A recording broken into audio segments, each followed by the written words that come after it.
you can hear me now. Yeah, okay. First of all, I want to thank you all for coming to this open lecture.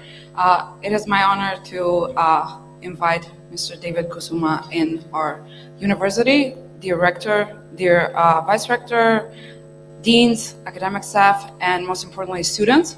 We are honored to have you here and to be present at this open lecture that will be presented by the now past president of the World Design Organization. We are delighted that we are able to host Mr. David Kusuma at IBU, now as we are members of World Design Organization. Before I invite the speakers, I would like to use the opportunity to mention and thank the organizing team that made this organizing possible, and that made for Mr. David Kusuma and all this lecture to be possible, and that is the Vice Rector Mevludin Ibish, the Dean of the Faculty of Engineering Delcho Leshkovsky, Professor Maria Miloshevskaya-Nakieska from the Department of Architecture, and Assistant Arbresha Ibrahimi and myself from the Department of Architecture. Again, thank you all for coming. I hope you will enjoy and you will learn something from this lecture. And first, I would like to invite Vice Rector Mevludin Ibish for a short speech. Thank you.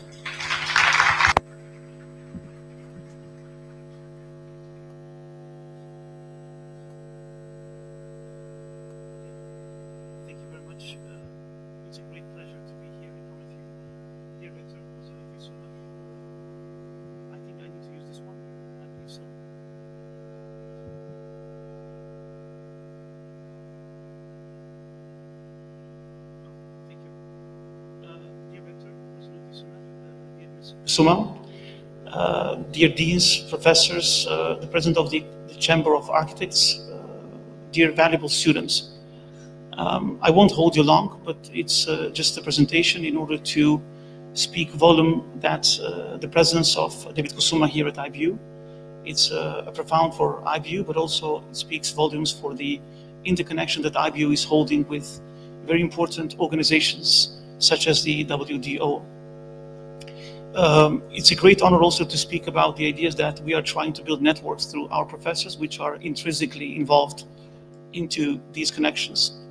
We are delighted to be the first member of WDO in the Western Balkans, but also Balkan Peninsula, as I do know. Therefore, we are not going to be very passive actors. We are going to be very active in creating bridges, not only for professors, for the academicians, but also for valuable students, to interconnect themselves with important companies that will be able to get skills and competences and help the companies to change the world with regard to the design. As I'm coming from political science, I know nothing about design, but I know one thing is that whatever we do, whatever we think, it's all reflecting in design, starting from architecture to branding and other services. Therefore, I truly believe that this moment is a stepstone to create new innovative forms of thinking, but also reflecting in terms of branding, specifically in times of hyperproduction.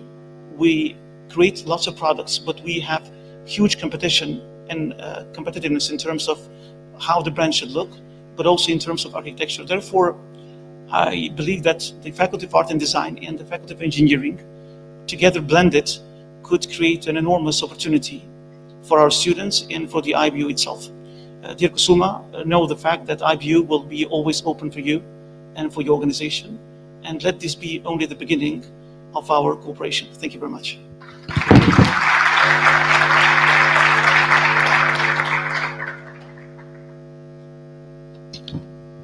Now, before I release the stage to Mr. David Kusuma, I would like to just give you a short information and background for who actually we have as a guest today. So David Kusuma is a distinguished person in the innovation and products domain. Some background of his educational, a very strong and very reputable education background that is that he has a degree in mechanical engineering from the University of Pittsburgh, a degree in industrial design from Carnegie Mellon University in America, master's degree in business administration from Tilburg University in Holland, master's degree in management from Purdue University in America, as well as a PhD in philosophy in polymer engineering from Cranfield University in the United States. Besides the background, the extensive background that Mr. David has in education, he also has practical experience in reputable companies such as General Electric, Tupperware, Oregon Tool, and now, as of past, World Design Organization. It is my true honor and pleasure to invite a true pioneer to the stage, Mr. David Kusuma. The floor is yours.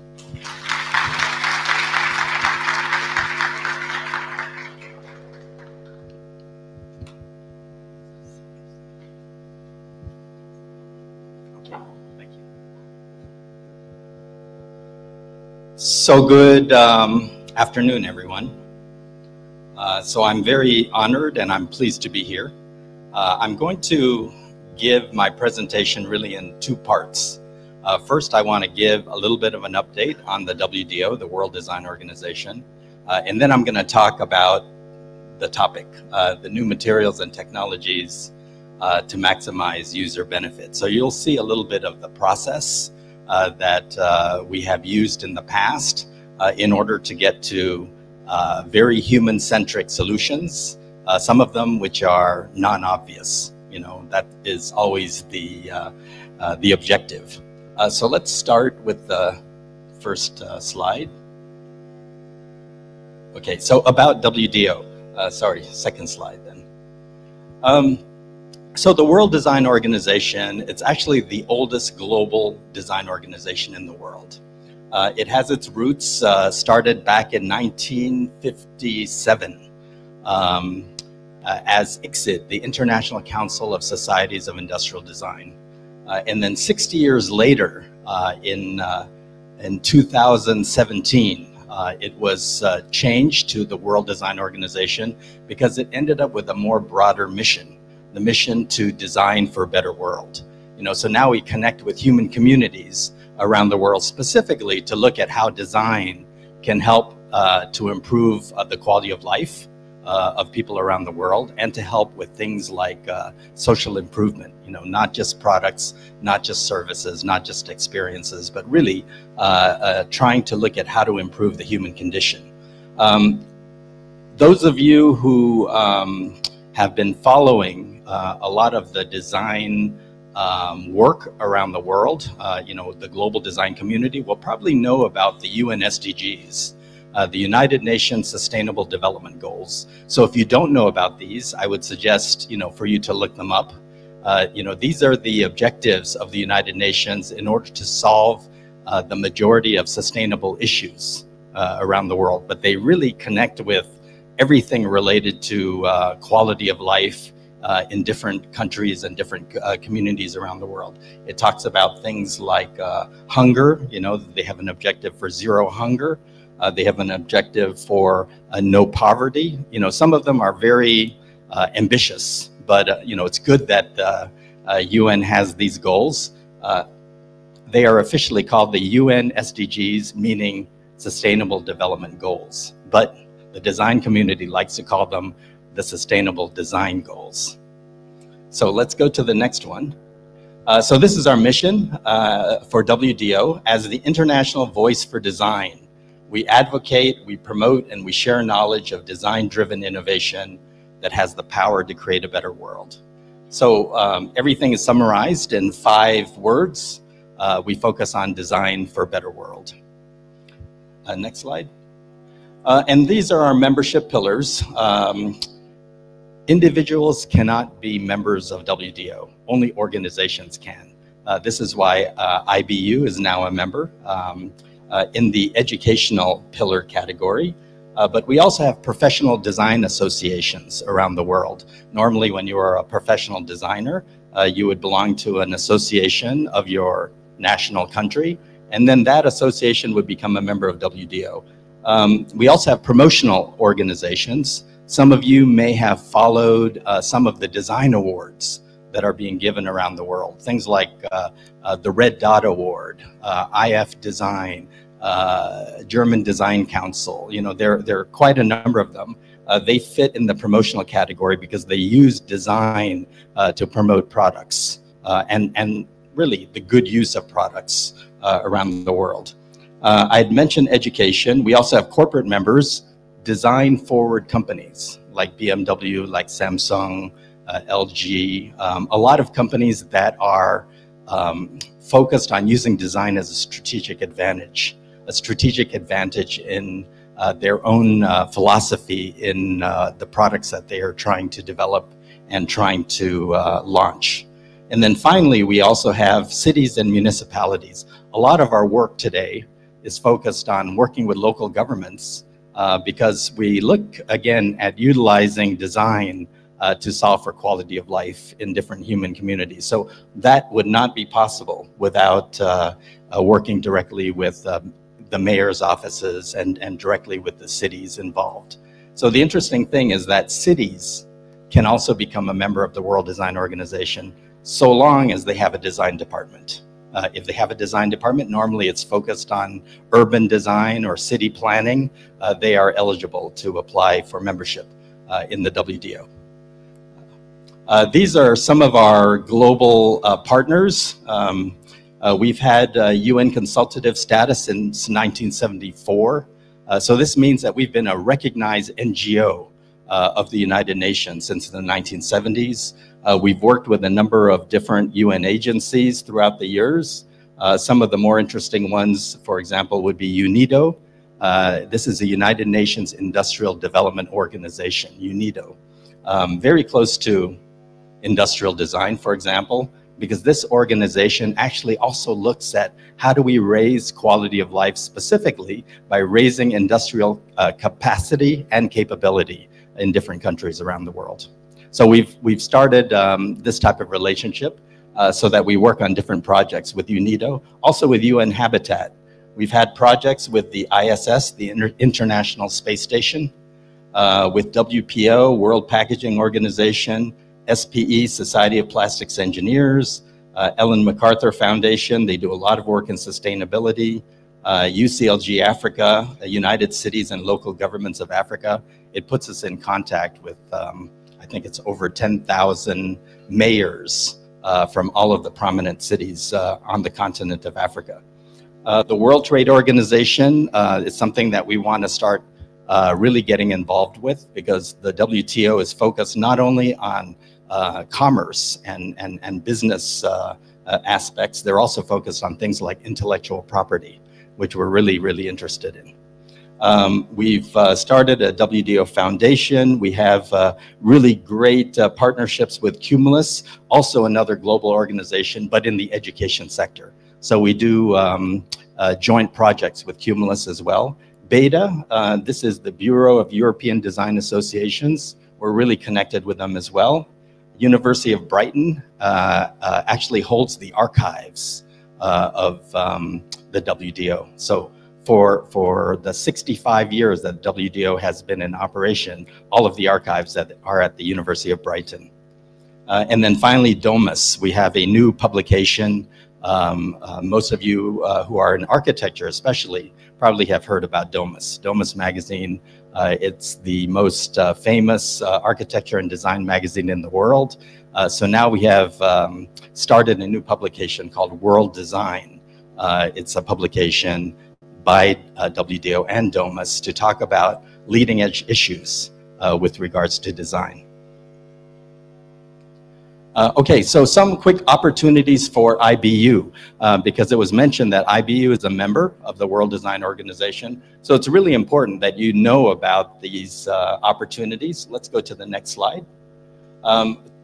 First of all, these are some of the events around the world that we engage in. And these would be open to you as well if you have interest. You know, a lot of them have to do with design weeks, they have to do with conferences, they have to do with workshops, and they have to do also with design awards as well. You know, so if any of them interest you, you know, you can see all over the place. Berlin Design Week, there are events in Australia, there's events in really throughout just about every part of the world. It's not even a full list, by the way. This is probably about half of what we actually engage in, but these are the most common ones that we see every year. Okay, next. Okay, can we go back one? Okay, so there's also a Young Design Circle, which is really important because one of the missions is to nurture younger designers. When we talk about, designers that will take responsible positions in industry and eventually will lead the design profession. So there is a cohort. It's a little bit competitive because they don't accept too many people from one part of the world. The whole point is to create a network of young professional designers to work on issues that are also focused on UN SDGs and improvement of quality of life. Let's go to the next one. This is the publication with Domus. Our first issue was actually published already last month. The next issue is for April. So I think, connecting with your faculty, for example, could be a good opportunity because, they are going to be looking for different viewpoints on different aspects of design. So April would be kind of the next thing to kind of keep track of for the next issue. Let's go to the next one. There are 2 world design capitals that are really in play today. So there's a whole network of design cities. The one last year we were in Valencia, Spain. Next year we are in San Diego, Tijuana. Super interesting design project that they have. These are 2 sister cities on both sides of the US-Mexico border. And then they are focusing on issues like human migration. They're focusing on issues like homelessness, and design's going to be playing a big part in trying to find solutions. I think what really excites me is that any solution that actually comes up, it's transportable. You can take it to other parts of the world, right? Because if you actually look at the root cause of why large numbers of people migrate at the same time, there are only a few of them. It's either political persecution, or it's economic strife, or it's natural disasters like earthquakes. So you could always transport the solutions that you come up with to other places that have the same kind of issues. And then World Design Capital 2026 has already been announced. It's much closer to Skopje because it's in Frankfurt. And these are all opportunities, to get involved with some of these projects. I think they're going to be talking about the issues related to democracy and how design can play a role in the strengthening of democracy. Next slide. We also have World Design Protopolis. We signed an agreement with the government of the state of Karnataka in India to look at how do we fix the infrastructure in the city of Bangalore, which is the capital of Karnataka. So this is also an opportunity because they're also accepting proposals as well. Bangalore is a city that is considered the Silicon Valley of India. It's their hub of innovation, it's their hub of technology, and really, the focus for them is how do they use design to improve the infrastructure that hasn't kept up with the population that has moved there. Lots of interesting opportunities for design and architecture to get involved. Let's go to the next one. Global design competitions. I had mentioned our promotional organizations, but global design competitions, I think these are really great for designers or let's say design students and students of architecture as well.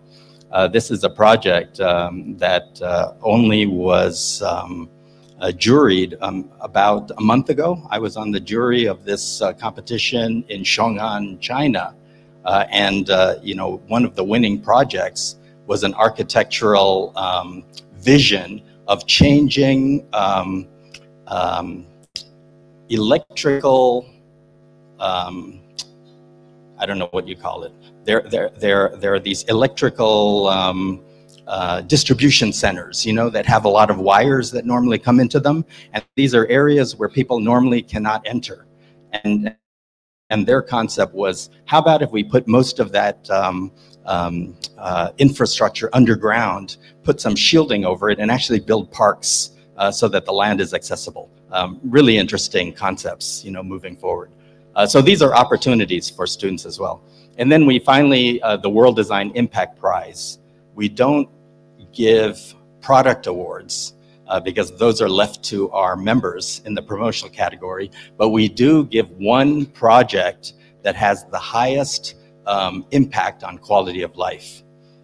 You know, and I'm using this as an example, but this was one that was entered in 2016. One of the winners, Warka Water. It is for regions in Africa where there is basically desert and there's not a lot of water.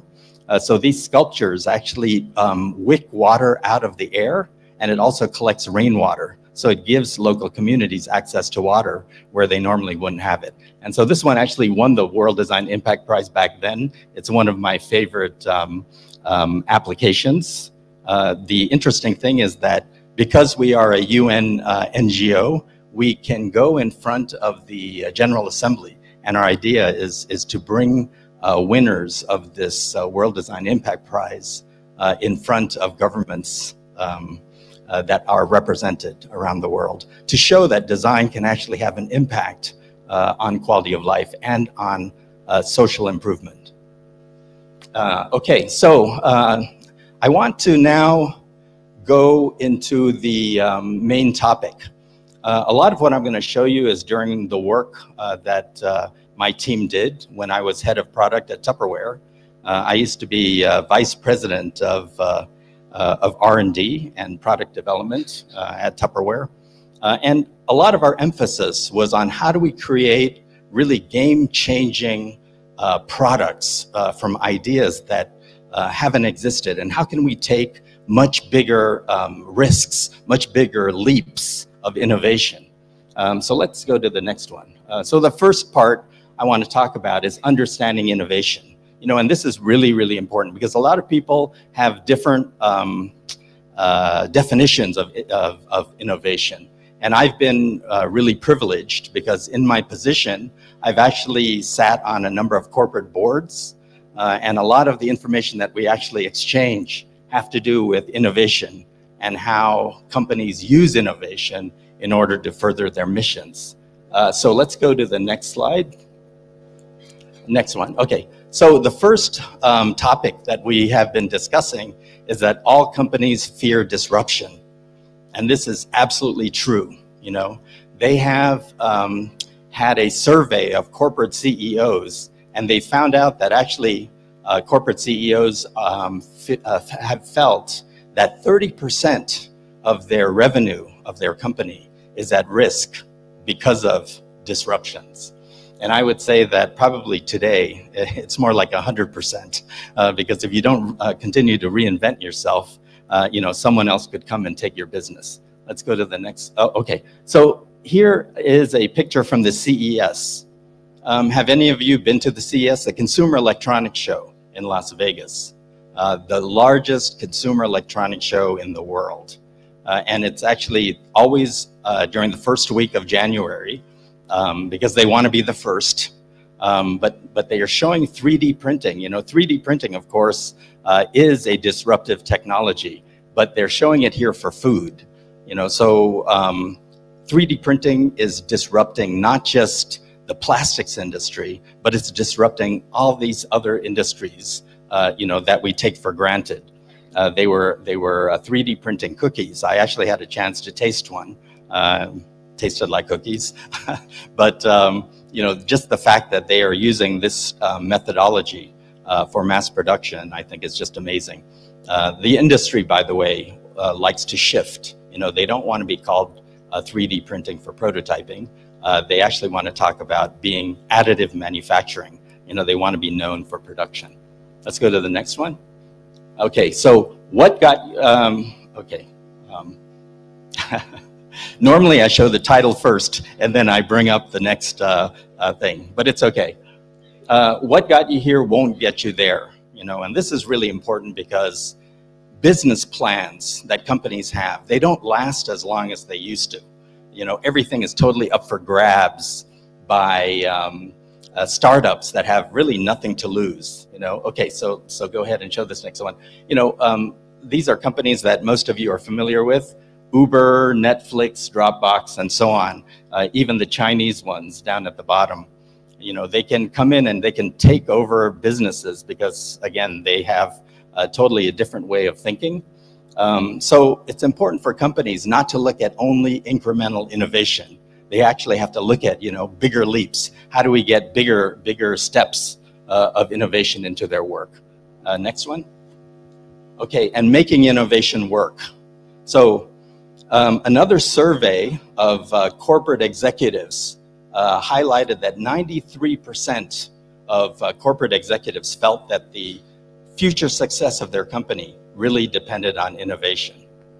The interesting thing is that only 1/5 of them, only 20% of them actually felt that they were doing innovation in a good way.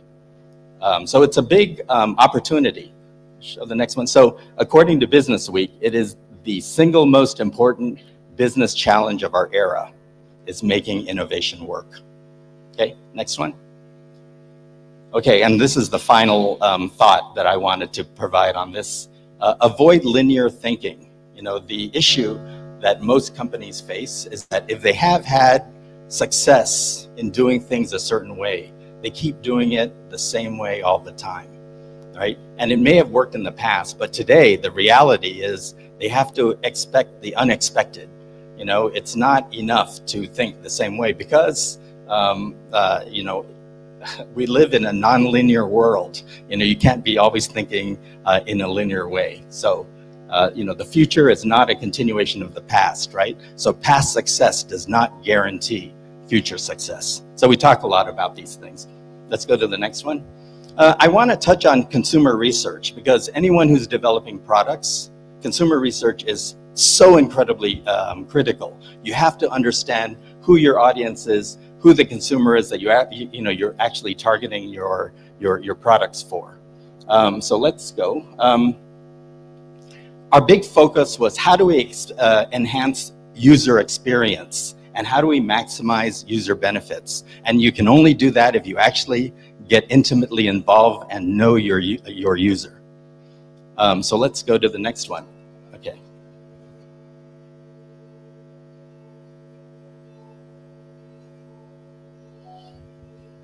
So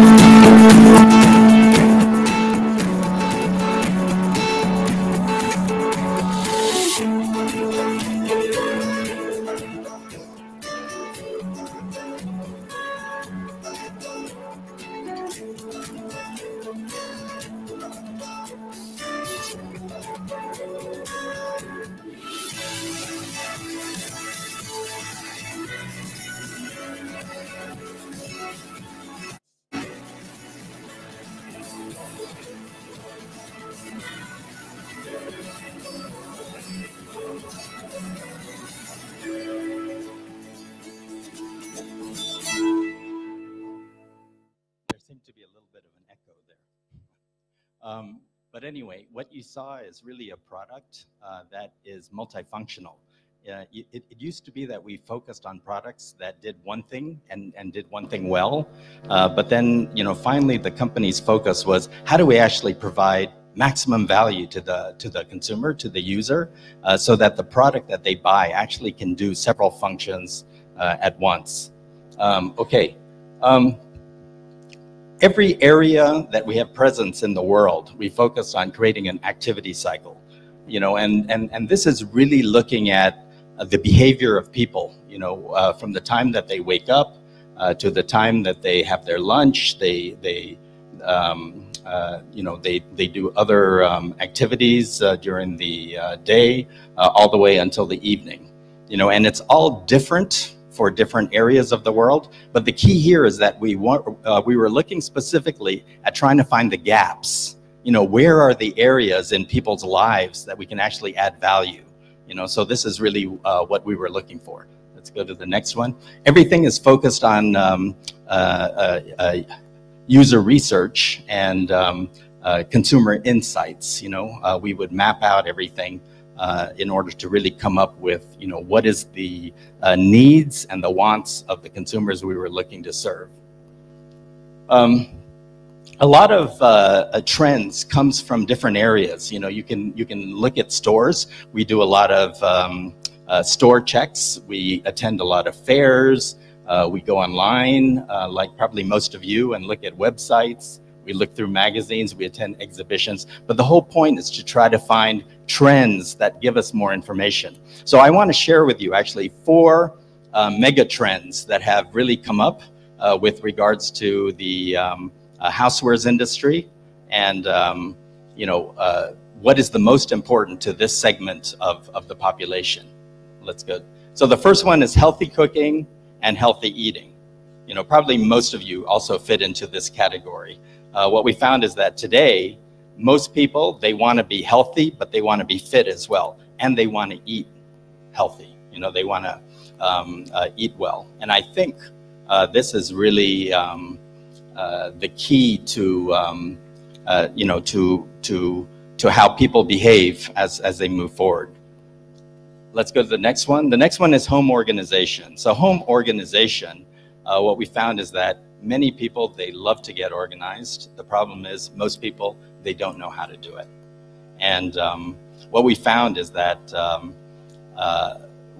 you know, and again, this is using a lot of user research, showing that if they want to get organized, what we found in their garages and their basements was just a lot of junk, while their expensive cars were actually rusting in their driveways, for example. Next one, saving money, especially during times of economic downturn. People want more value for the money that they spend, for the euros that they spend. Okay, next one, and then going green. It's really important, especially to the younger population. They're looking to companies that they buy items from to make sure that these companies are more responsible to the environment and to the planet. And they're willing to spend more money if they have more green products. Okay? And everything is summarized into this whole concept of home. Home stands for health, organization, money, and the environment. And the idea is that if a consumer is looking for a solution in one of these categories, probably Tupperware has it for them. Okay. I want to cover design values. You know, probably most of you here are either in art or design or in architecture. You need to have design values. If you're going to be developing anything, services or products, you have to know what your products stand for, and you have to know what they represent. We had 3 design studios globally.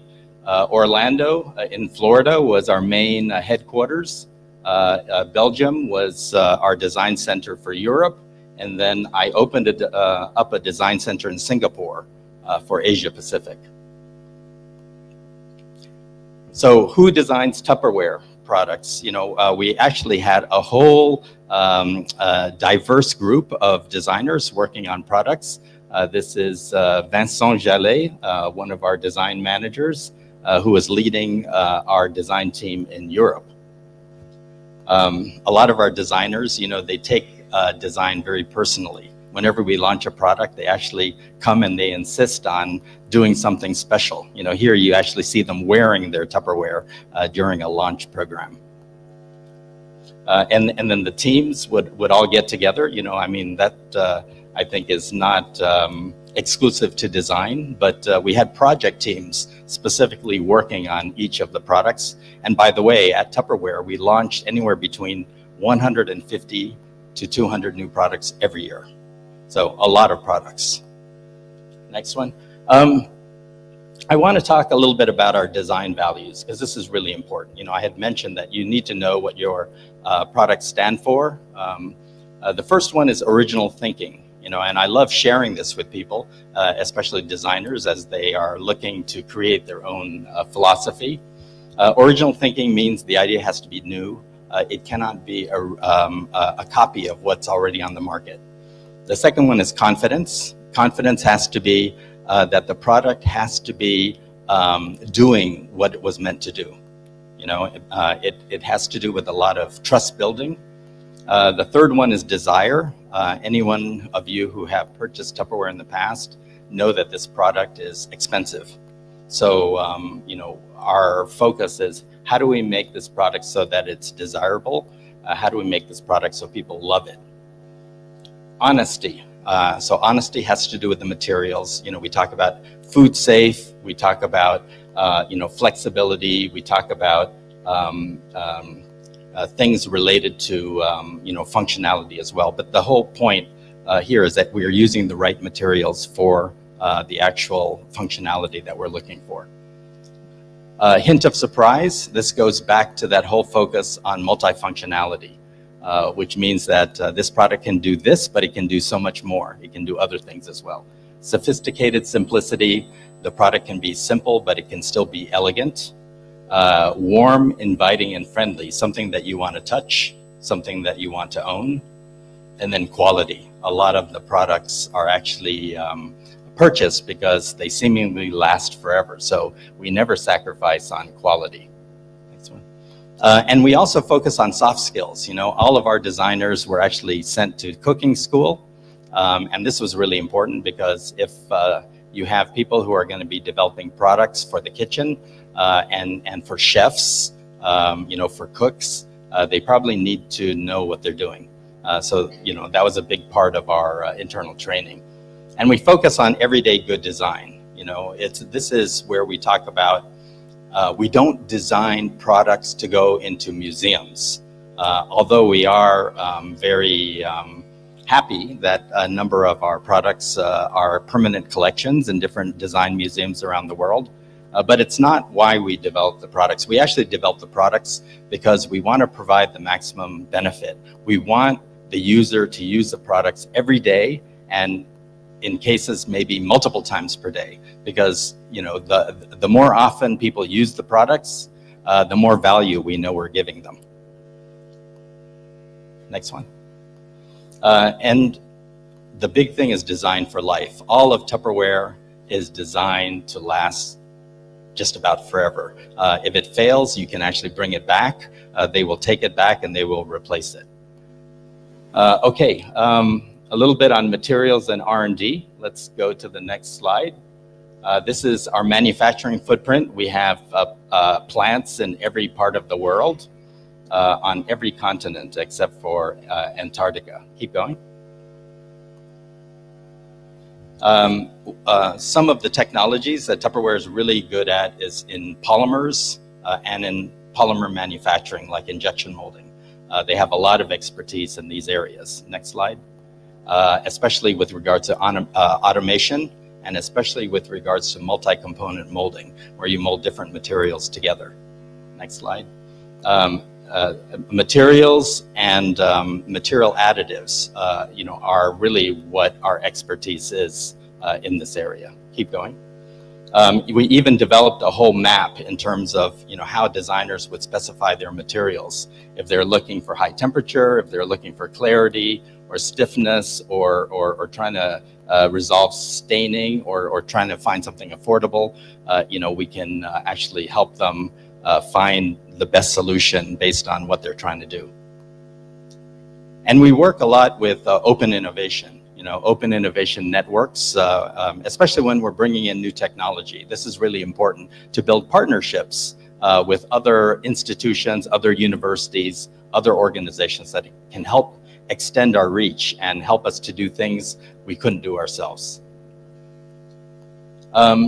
So technology readiness levels, TRLs. I don't know whether any of you have heard of TRLs, but this is actually a system that was developed by NASA years ago.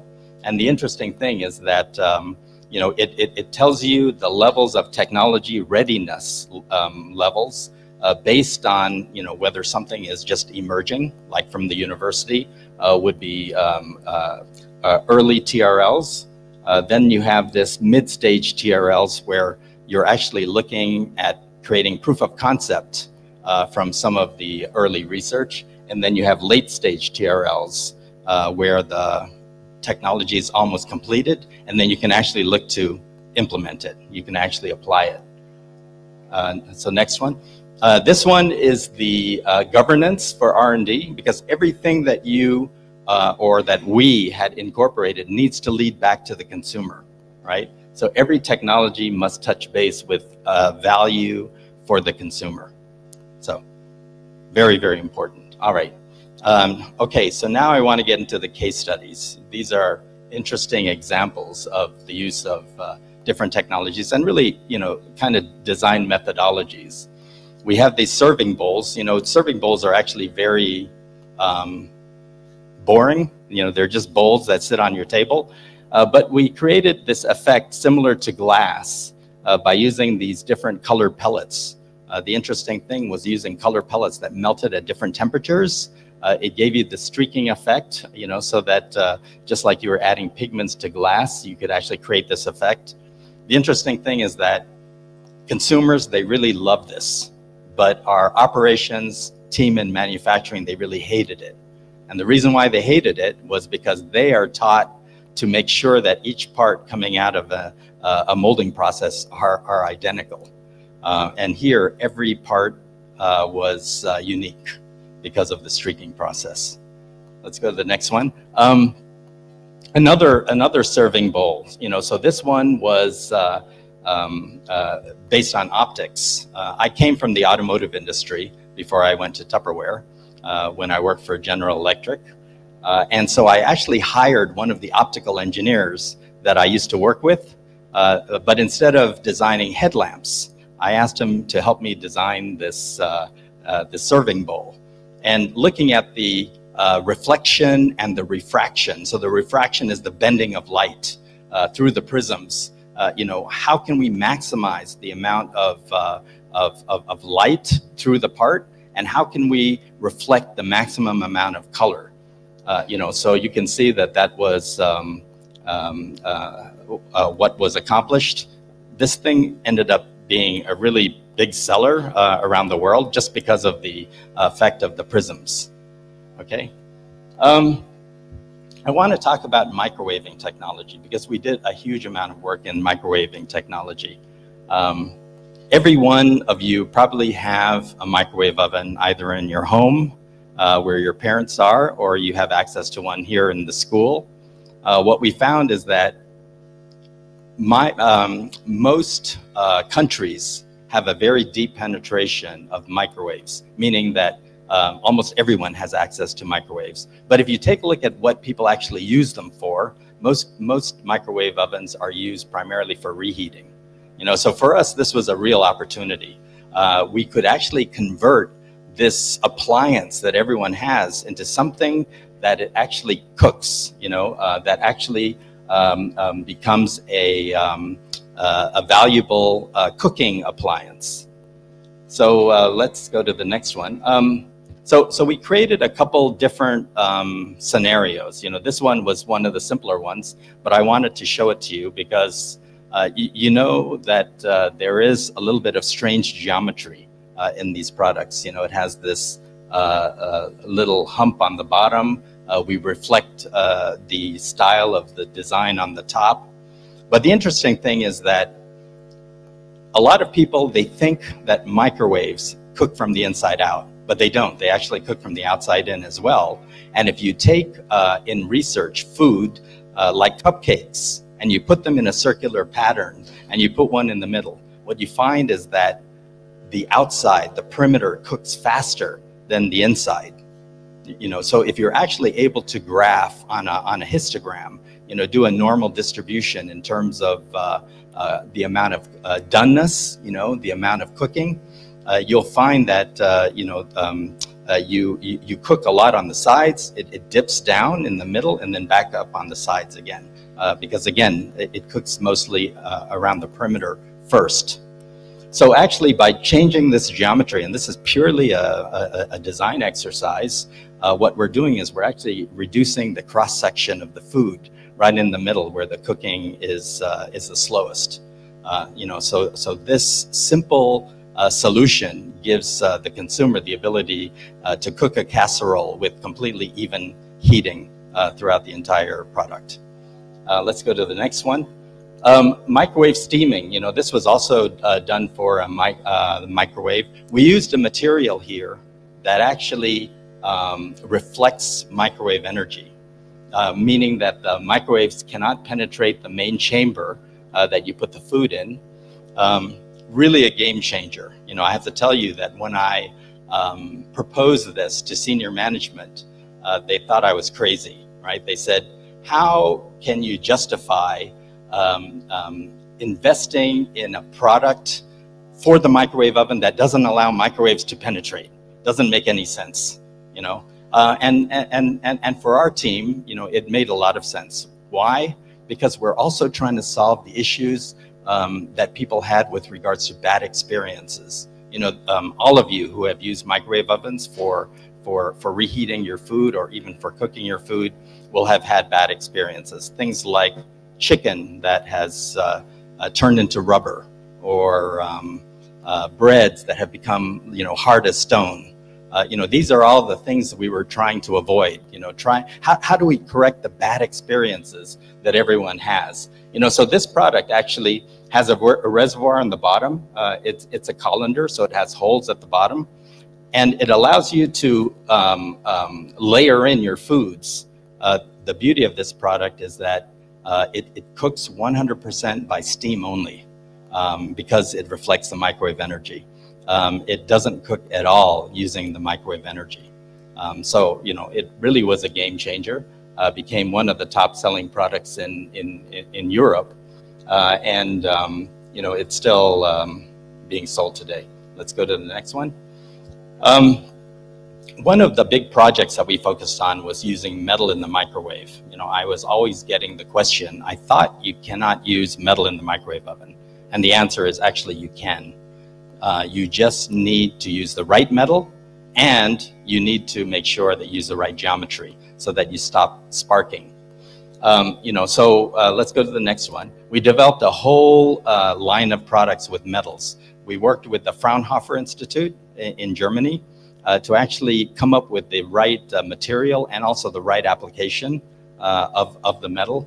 The beauty of this one was that we actually utilized a special susceptor, they call it, you know, metallic powder inside the high temperature silicone that actually converted electromagnetic energy inside them from the microwave oven into thermal energy that was used to cook the food.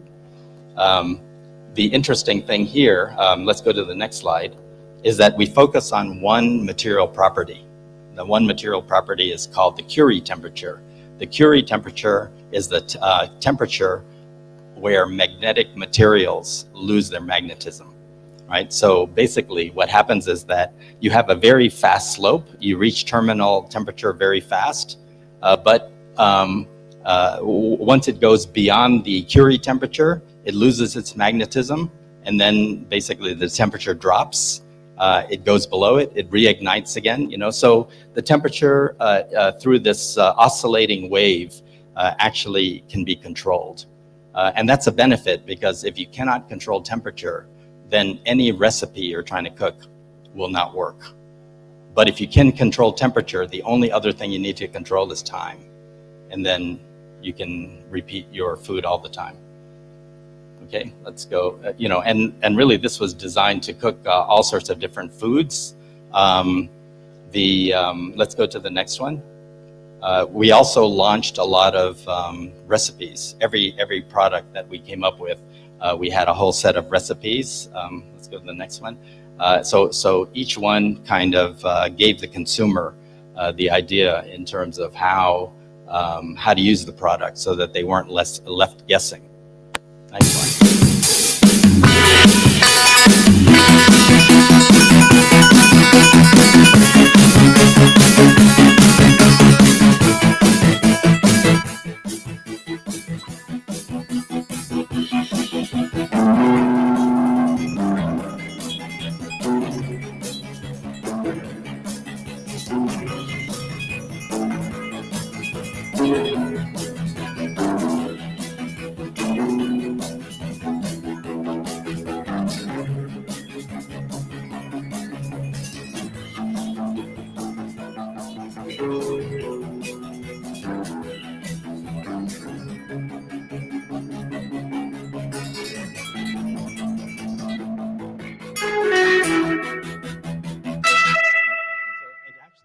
cooks food faster than your grill because it cooks from both sides at the same time. Next project that we focused on was a sustainability issue. You know, and sustainability is not only in the materials, it's also in how you use your product. In this case, we were looking at how do we reduce food. If we can make food last longer, it can give the consumer an additional benefit. Number one, they save on money. And the second one is that they save on the environment because, you know, a lot of methane gets put into the atmosphere in terms of greenhouse gases from spoiling food. And we follow the Global Footprint Network. You know, so this is an organization that basically tells you know, how well the world is doing, how well the Earth is doing. They measure the health of the Earth in terms of how fast and how able it is to regenerate itself. You know, so just like you're taking materials from the environment, like cutting down trees, you know, trees regrow, but you know, how does the world actually replenish its resources? And what they're saying is that we're actually behind. You know, we're behind the 8 ball, and the reason why is that you know, based on our current rate of depletion, by the year 2050, we will need 2.3 Earths to continue to sustain ourselves. So it's really important that we change our behaviors, because if we don't change our behaviors, what it means is that at some time or another, the world will start to experience great scarcity. Let's go. A lot of the work that we did in our R&D lab was based on real world problems. So here we know that 1.3 billion tons of food are wasted everywhere around the world every year. You know, in North America, 40% of all food is thrown away. So it's a huge amount considering the number of people who don't have access to good and nutritious food. Let's go. So we created a whole new food category called food conservation, you know, and we targeted a number of products specifically to try to solve this issue with regards to quality of food for a longer period of time. We came up with this product after working with a number of land-grant universities. So land-grant universities in the US are universities that the government gives a lot of money and a lot of land to for agricultural research. And what they did was they measured all of these different types of vegetables, fruits and vegetables that we all eat on a daily basis. And what they found was that you have to store fruits and vegetables as if they are living entities, because they are still living, which means that they have a respiration requirement that has to be fulfilled. You know, even after post-harvest, you still have to allow them to breathe. And this whole focus was on fruits and vegetables that had the high respiration rates, which we call high breathers. Then there were ones like berries that were with low respiration rates, low breathers, and then that whole area in between. You know, so all of the science actually ended up with the size of holes. You don't see the holes because they're under this sliding switch. You know, the user, depending on what they're putting into the product, can actually customize their experience because they're the ones who are putting the product, the food product into the container. Now, the interesting thing is that, you know, this was also a game changer, because when I presented it to senior management, the same thing happened. They thought I was crazy. This was a project that I proposed only after being 2 years at Tupperware. You know, I was their head of product for 20 years. So this one was short in my tenure. And they said, you know, for decades before you got here, we always told our customers that the best way to store food was in hermetically sealed containers. And suddenly you come along and you want to put holes in the containers. You know, so a totally different line of thinking. The key thing is that data doesn't lie. You know, I mean, this is all based on scientific research. Let's go to the next slide. You know, it allows the user to customize whatever they put into their container at their will. The user doesn't have to understand the technology. They just have to know that the product works. Let's go to the next one. This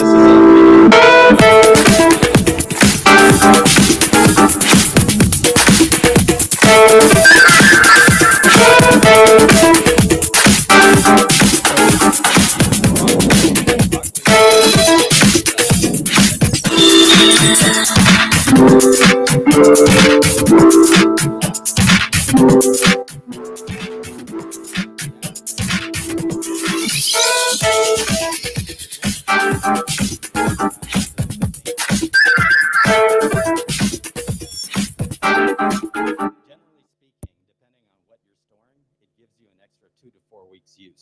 out just by managing the hole for oxygen exchange and for moisture management. And we also did the same thing with cheeses. You know, European cheeses have high moisture, so very quickly they become unappetizing because the water evaporates, it condenses on the top, and it drips back down. So we solved this problem actually by using a special film. We worked a lot on the materials. We were focused on MVTR, the moisture vapor transmission rate. And you know, being able to dial that in so that you would be able to take all the excess moisture out of the container, but not too much, because we didn't want the cheese to dry out either. You know, it was a very close balance. Let's go to the next one. Yeah, so here we were just kind of like graphically showing it. The key here, you know, the beauty of this, any of you who work in engineering will understand the very simple physics principle. And basically what we're doing is we're moving vapor from an area of high vapor pressure to an area of low vapor pressure. And it's always the highest inside the container because that's where evaporation is taking place. I'm going to jump to some of our projects on space. So all of you know about NASA, of course. We also had a mission with NASA. Every mission that goes into space has a space patch. You know, so this was our space patch. It was designed by our design team as well. It was called PONS. PONS is a passive orbital nutrient delivery system. So what happened was NASA came to Tupperware and they said, based on your experience in food safe materials and based on your experience in food conservation, you know, we want you to work on this project with us. Astronauts in space, they are living longer and longer in orbit, even elapsing more than 1 year, right? And all of the food that they consume, you know, and I visited the space kitchen with my team, all of the food that they consume are freeze-dried. So they're actually prepared in the space kitchen in Houston. They're sent to the point of launch, and then they're sent to the International Space Station. In fact, it's interesting. Whenever an astronaut gets a call to go into space, the first place that they visit is a space kitchen, because they want to get a menu of what the astronaut wants to eat. And then they have a group of food scientists that help to try to determine the recipes in order to get them the proper nutritional value. And from what I understand, it's really a faux pas. It's a no-no for an astronaut to eat another astronaut's meal when you're up in space. So because of that length of time, it became really important for astronauts to have access to fresh fruits and vegetables. So the idea was, how do we grow vegetables in space, in microgravity or in zero gravity? And you know, it's a very, very difficult design problem. Let's go to the next one. This is what we actually came up with. We actually solved it using 3 basic principles. One was on specialized geometry. You know, you can have sharp inner corners that want to hold water, and you have more generous curves that actually release water. The whole point here was, how do you channel water in space so that it's only at the place where the plant can actually draw from it, right? Because if you actually take the scenario of being on Earth, Earth has a gravity effect. So if you have a potted plant and you pour water into a potted plant, the water goes to the bottom and then everything follows natural order. The roots go down, the plant goes up. But in space, water wants to go everywhere. So how do you control that water? You know, that's a very big design problem. So again, specialized geometry was one. The second thing that we used was surface energy. You can increase surface energy that actually holds the water, or you can make very low energy and release water as well. And then the third one is capillary forces, capillary action can help to siphon water as well. So, you know, we built this. If any of you actually have interest in this project, all you have to do is go to your search engine and type in both Tupperware and NASA on the same line. It'll take you to our project. Or you can go straight to the NASA website, and the NASA website features it as well. You know, they have this whole article in terms of how they're working with Tupperware to turn astronauts into space farmers, you know, that sort of thing. Okay, let's go to the next one. Every time we launch a product, we always have this media event. We have to talk to the press and explain, you know, the project and explain what's different about them, because, you know, it's so interesting. You cannot see it here, but every product that I sent to the International Space Station, and I've already done four flights already, are branded Tupperware, you know, and NASA has always asked me, why do you brand things, you know, that go to the space station? You know, there aren't people up there, and we put stickers on them anyway, because astronauts have to have instructions on how to use this thing, you know. So my comment is, just let me do what I need to do, and you do what you need to do, you know. And really the reason of branding it is very simple. Those of you who are remembering the Apollo missions to the moon, you know, there's so many interesting photos that have come out of these Apollo missions. But what is the most famous one? Does anyone know? Which one? Flag. Okay, so the flag is definitely one of them. But actually the most important photo from that era was the first step on the moon. You know, the first footprint of the man on the moon. And the company that actually worked with NASA to design the soles of those shoes was a company called 3M. And they forgot to put their logo on that shoe. Otherwise, everyone would have seen it. Okay, so let's go to the next one. You know, and with this project, I had access to a lot of NASA scientists and astronauts. Soichi Noguchi is a famous Japanese astronaut, and then Kate Rubins, molecular biologist. She's actually the first person, the first scientist to sequence DNA in orbit. Next slide. You know, this is how they actually put them in terms of the configuration on the space station, and you can see they're all branded. Next one. This is actually a picture from the space station from Christina Koch, who was working the units up there. The interesting thing is that we actually got to be in the same room when the astronauts were working on our projects. You know, we went to Kennedy Space Center. We saw them on the large screen. We weren't allowed to talk directly with them, but we could pass our questions along, and then the administrators forwarded our questions to the astronauts. Tupperware has been locking in freshness since the mid-1900s, and it recently used its expertise on the subject to help develop a better way to grow vegetables in space. Astronauts aboard the International Space Station, or ISS, have been cultivating leafy greens to supplement their diets, but the current means has shown there's room for improvement. Issues with the growing system largely involve hydration. The watering means relies upon pillows that must be filled with a syringe, and unfortunately, not all plants have responded well to that method. Tupperware was consulted in the development of an alternative. NASA reports the new system requires less crew maintenance and uses absorbent mats that leverage the basic principles of surface tension and capillary action to wick water to seeds and roots through a reservoir system. This approach passively disperses water evenly through each plant cylinder contained within the reservoirs, facilitating consistent seed germination and seedling development into mature plants. 7 of the updated growing environments will be part of SpaceX's next ISS supply delivery. So yeah, this was something that NASA had put out with the media during one of the launches. I want to show this last project to you, and you know, this is about you know, sustainability as well. I talked about how do we conserve food. This one focuses on conserving water.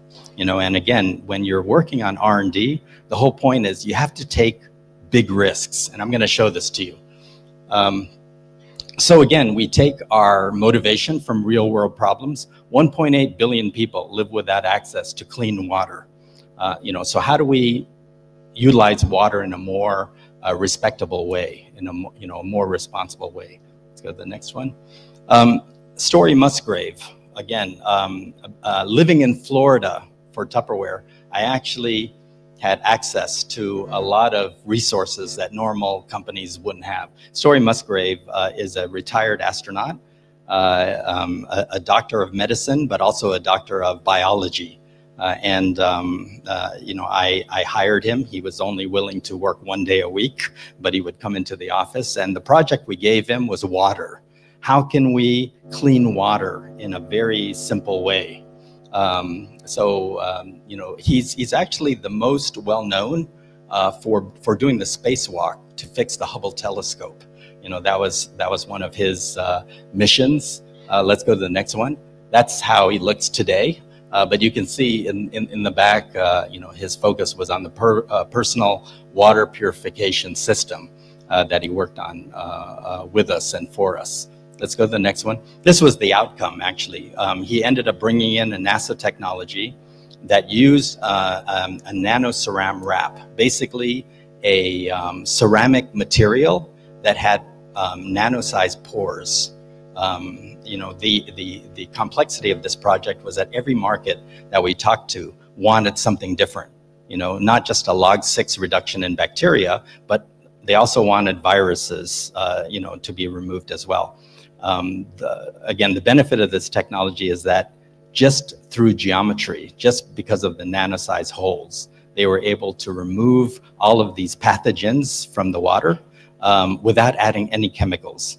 You know, it was just taken out strictly mechanically, which is great. You know, you have the water and you didn't have any chlorine or bromine in there. Let's go to the next one. Just a whole list of different functions. Let's go to the next one. Okay, so this is where we wanted to take our next leap. You know, how do we really maximize the conservation of water? And one of the ways that, you know, we were thinking was in washing. You know, a lot of countries still don't have dishwashers. So if you actually wash your Tupperware in running water, the issue is that you consume much more water. You know, it says here 63 liters of water on average is used in one hand washing session. But if you actually let the water keep running, you could go well over 100 liters. So it's a huge use of water. Let's go to the next one. We focused on biomimicry. So biomimicry, you know, looking at the lotus leaf. The lotus leaf is the most super hydrophobic material in nature, which means that it repels water the most efficient, right?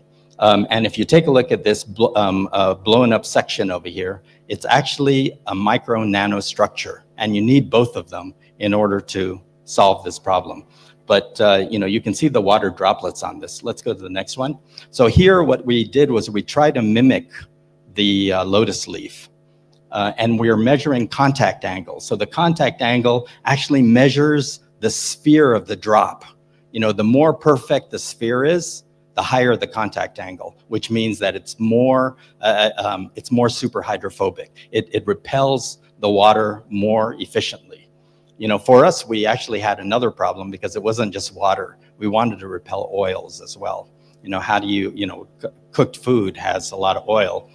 Our big mission in this project was, how do we design Tupperware so that it has a surface that never gets dirty, and so you never need to wash it because all of the dirt on the inside just comes clean, you know?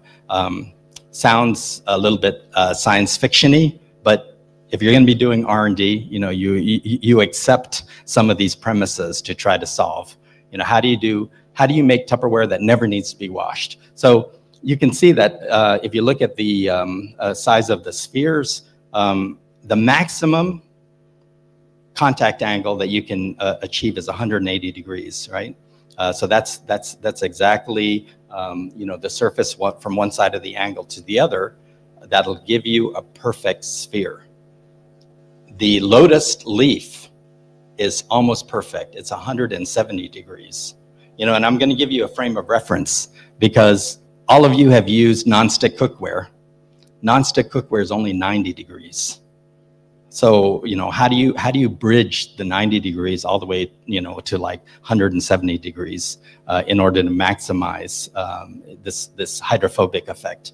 Let's go to the next one. So we were actually able to do a whole combination of technologies. I cannot share that with you because it's still proprietary for Tupperware, but they were able to achieve in our laboratory 150 degrees. So a lot more than Teflon, but still less than the Lotus effect. But you can imagine the possibilities, like glue that doesn't stick, or honey. If you use like an implement for honey, and then after you use your implement, you don't have to clean it because the honey just runs clean, right? I mean, really, it sounds like science fiction, but it's all science-based. Or sticky substances, like in bottles. You don't see the sticky substances on the side because everything comes down. So let's go to the next one. Okay, don't hit the thing yet. Actually, you can hit the next one. But so what we did was we actually created this Lotus effect using biomimicry and different technologies. We used surface treatments, we used mold textures, and we also used additives. One was untreated and one was with the Lotus effect. We colored the exactly the same material, by the way. This is a type of polypropylene that we used. The difference was that we wanted to know which was which. So the untreated, we colored red. The Lotus treated one, we colored a little bit blue. So this just shows you with the one on the untreated one.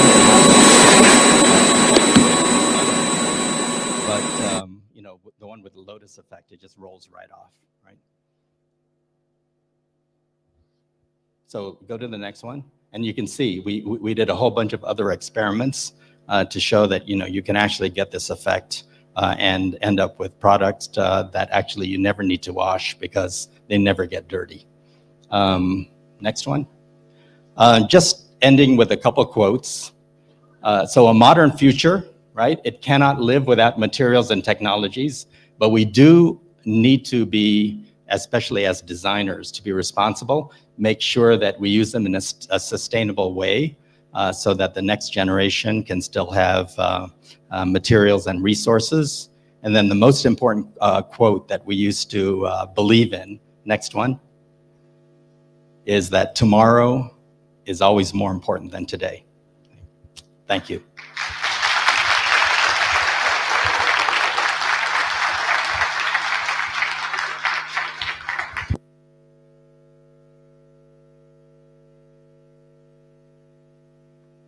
Do we want to take questions?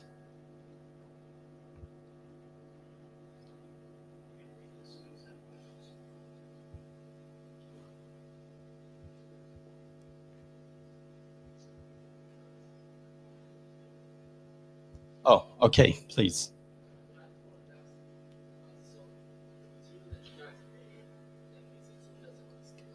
Mm-hmm.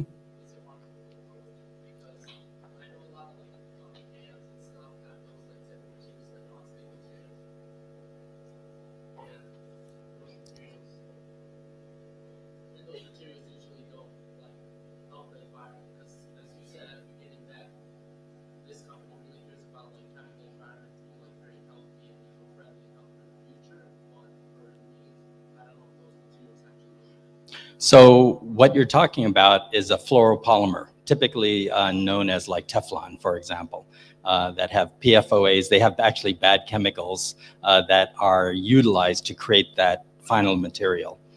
So this is not like that at all. This is not a fluoropolymer. I can't tell you too much, but what I will tell you is that it's it has a slight glass coating on top of the polymer. And the glass coating has a certain textural quality that actually helps to solve that issue. Yeah, please.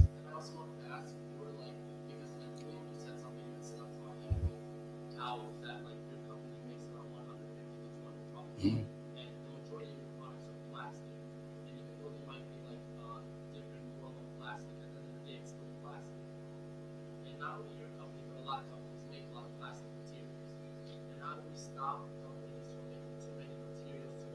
products to make consumers just constantly like feel the wave effect and want new products?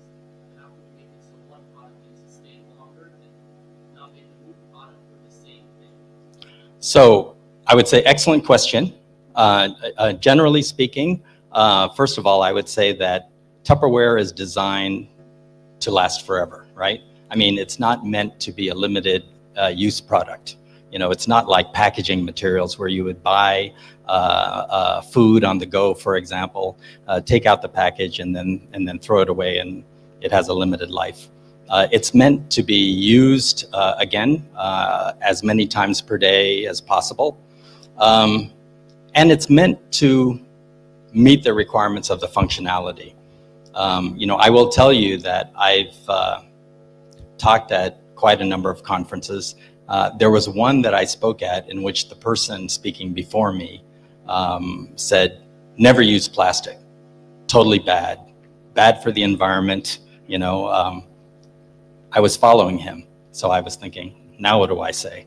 But, you know, so I went up and I said, okay, I disagree with this gentleman only because the material is actually a great material. It's probably the most flexible material. It is the most design-friendly material because you can put it in any shape that you want. And it has a full range of properties that other materials don't have, right? So don't hate the material, but hate the bad use, because definitely we have people who are using the material in a way that ends up putting microplastics in the ocean and that sort of thing. So, you know, I think it's a balance, and I think designers have that responsibility to make sure that whatever material that they're using has sustainable considerations, whether it happens to be reuse and recycling, because you're right, if you have too many different types of material, not so easy to recycle, right? But you know, it's both that, and it's also longevity. If you actually design something to last, people won't throw it away, because you know, there are lots of stories of Tupperware where people go to family reunions, for example, then they take away food, and when they take away food, the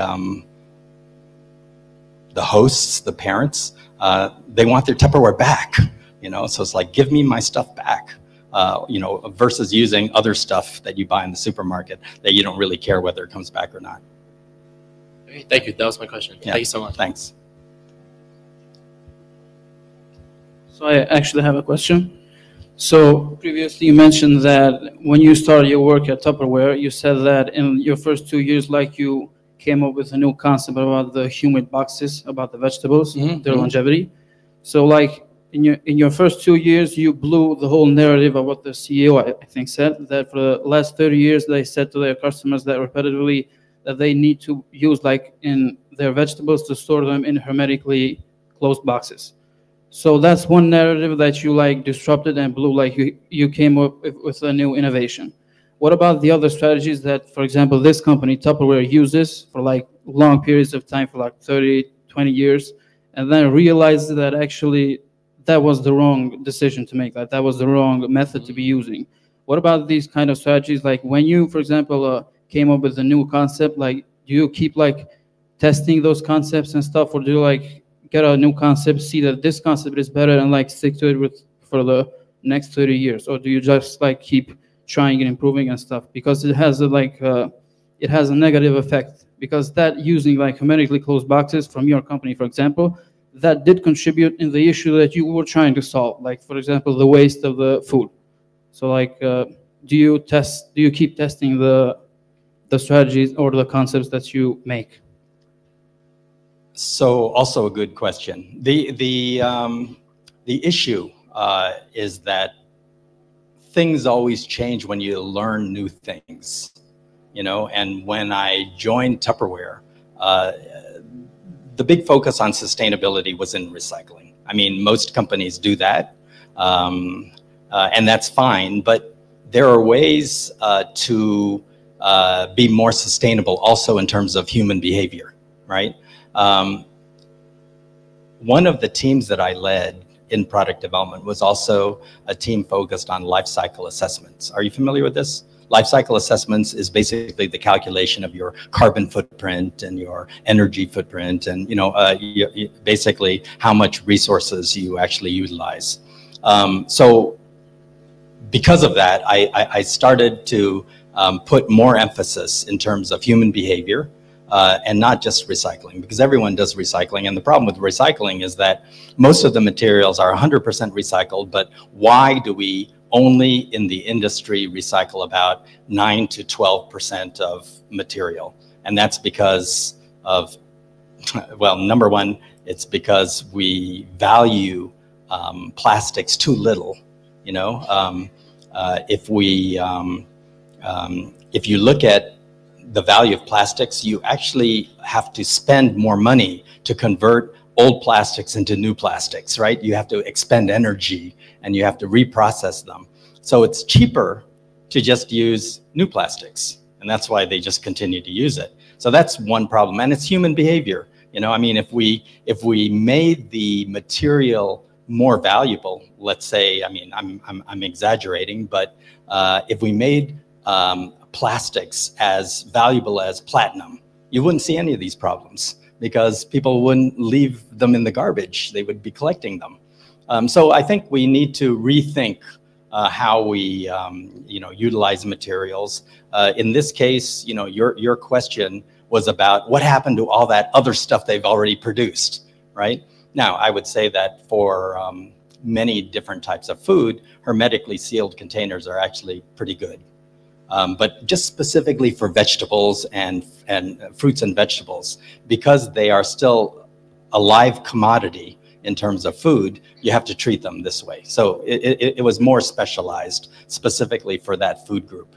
It's interesting because before this lecture, I took a tour of your medical department or dentistry, I think. And I saw on one of the doors, microbiological area. And we actually had that capability as well, because we didn't only have designers, we had also material scientists working in our laboratory, and we had microbiologists, but not from a dentist point of view, but from a food point of view, right? Because you had to make sure that the food was able to be still eaten in a healthy way as well. So we were measuring bacteria, we were doing all of those tests as well. So you can look backwards. It is always a dilemma for a company that if you come up with new information and it supersedes everything you've done in the past, how are you going to explain that? It's there's no good answer, but the fact is that you have to explain that this is a new application of technology, and then you go from there. Thank you. First of all, thank you very much for your very interesting presentation and for being here with us. Looking at your presentation, first I came from my point of view where I have been working on innovation since I graduated, but in the field of earthquake engineering. And because we live in Balkan country, the first question was always, will it be affordable? So the science on one side versus the research for the market. And even when we did the patent and it was very successful and it was a project funded by the Innovation Fund and World Bank, it's still when it reached the companies and, to have major implementation, the problem was, well, we know how much generally building a structure costs. This will disrupt that, as you mentioned, the disruption point, and we hit kind of a wall. So regarding your products, they look, you have done a lot of research, a lot of in detail kind of knowledge input from all sorts of resources. However, my question remains, are they affordable for second world countries, for third world countries, especially cities that are very dense? They're usually not very rich, they're on a poorer side. So how do you approach your research regarding how affordable these products are going to be and reaching different parts of the world, not only North America or Western Europe and so on? So that would be my question. Okay, thank you for your question. Normally, for every product category, we would have levels of affordability. You know, so typically there would be more, I don't know what we would call it, commodity level products that everyone can afford. And then you start charging for additional benefits. You know, if it can do more, typically it's worth more as well. I'm not in sales, but you know, but we do work with our marketing team in order to find the right price point. The important thing, again, you know, is that we can never make enough product for everyone who wants it. You know, everything that we had planned, let's say, we would never go and industrialize without having a forecast of already a few million pieces that that we would launch with, right? I mean, if it was much less, then you start to wonder whether making that product is worth making it. Because the company still has to make some money in order for it to be profitable and for it to be worth their while. So sometimes we have that dilemma even more than just our common products. You know, I showed a product for water filtration, and this product was very special because they used this new technology. So it was actually very expensive. I had to go back to the country markets and say, I can do what you want, but it's going to cost you a lot of money. And so they asked me, well, what do you mean? What's a lot of money? You know, and I said, it's going to retail for like $1,000. That water filter retailed for $1,000. It's not a lot if you are comparing it against like the automotive industry for cars. It's only a little bit of money, but for normal Tupperware, it's a huge amount of money. You know, people are not used to spending this much money on Tupperware.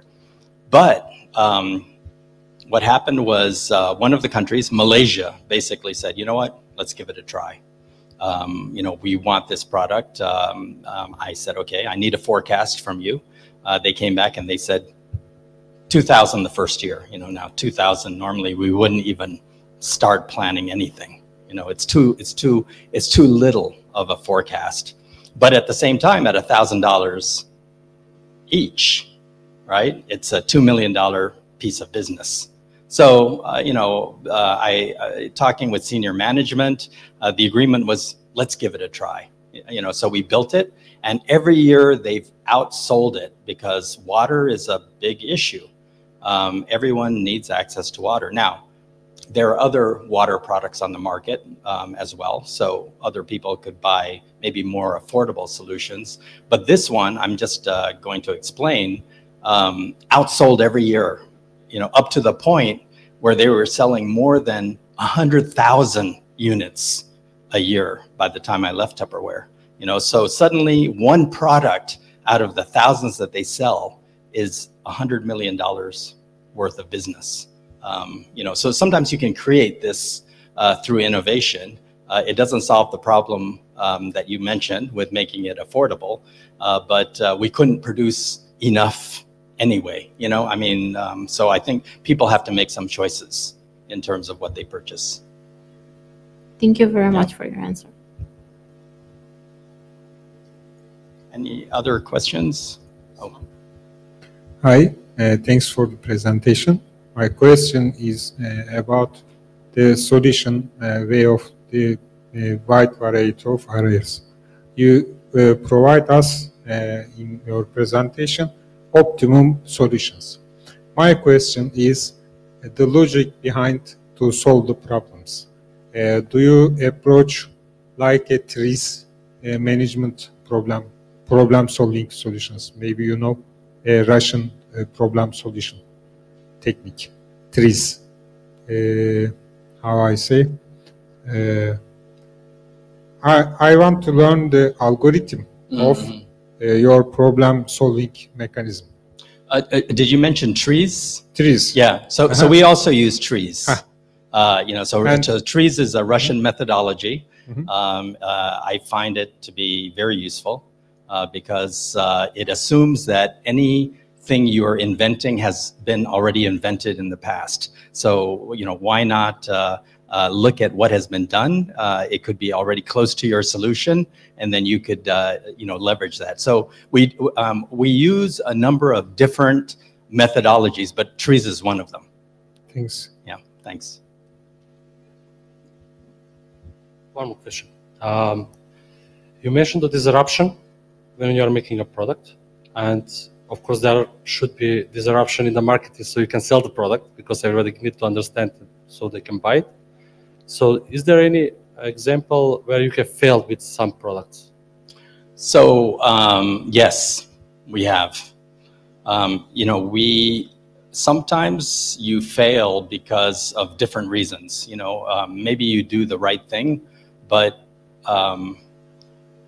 we follow the lead a lot of the times from our markets. Our markets should know their customers intimately, and we do research with them. And sometimes they ask for things that maybe are not well defined, you know, and in that case, we have rushed projects to market where when the product was presented, suddenly there's no market for it, you know, and so that's a failed product. We've done that.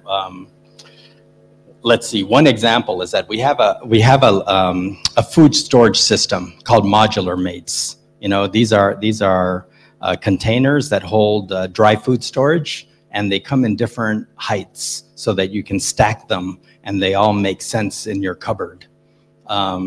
So the markets asked for a new one because it had already been 10, 15 years old, you know, and normally there's a life cycle that you go through the product, just like a car. You want to introduce a new one.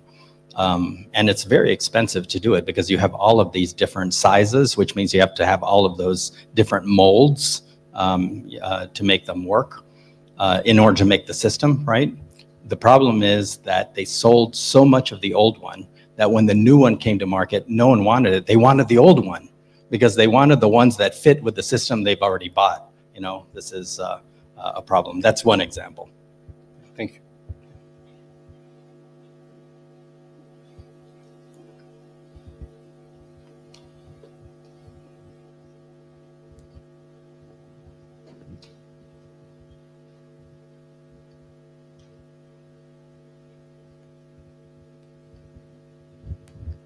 I think this will be the last question that we will be taking for now. So. Okay.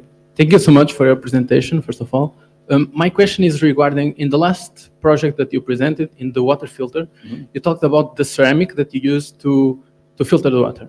To arrive to the solution of as I know, you worked with the porosity of the ceramic to absorb the particles that you wanted to. To arrive to this solution, how do you connect the product design with the materials research to get to this point? Yeah.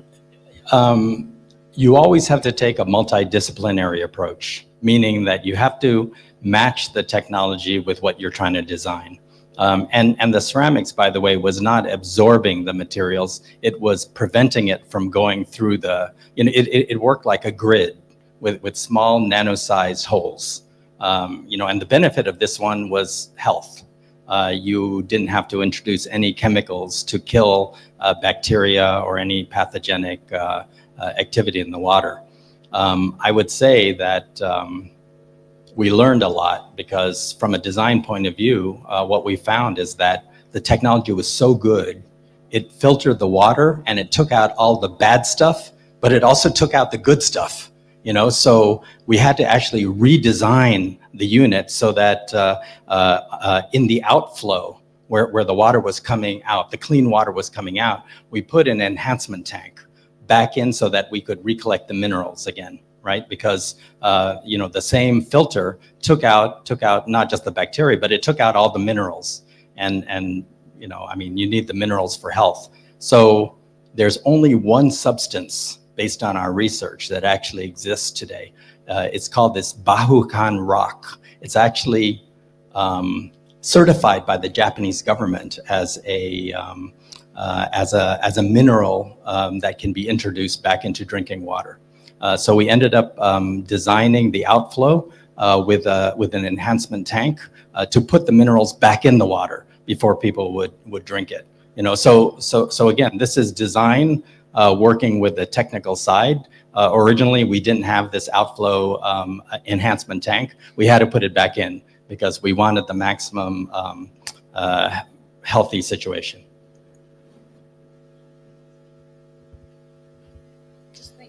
Thank you.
Would like to thank everyone for coming to this open lecture, and I hope this was as entertaining for you all as it was for all of us. Thank you again, and see you in another environment and another lecture. Thank you.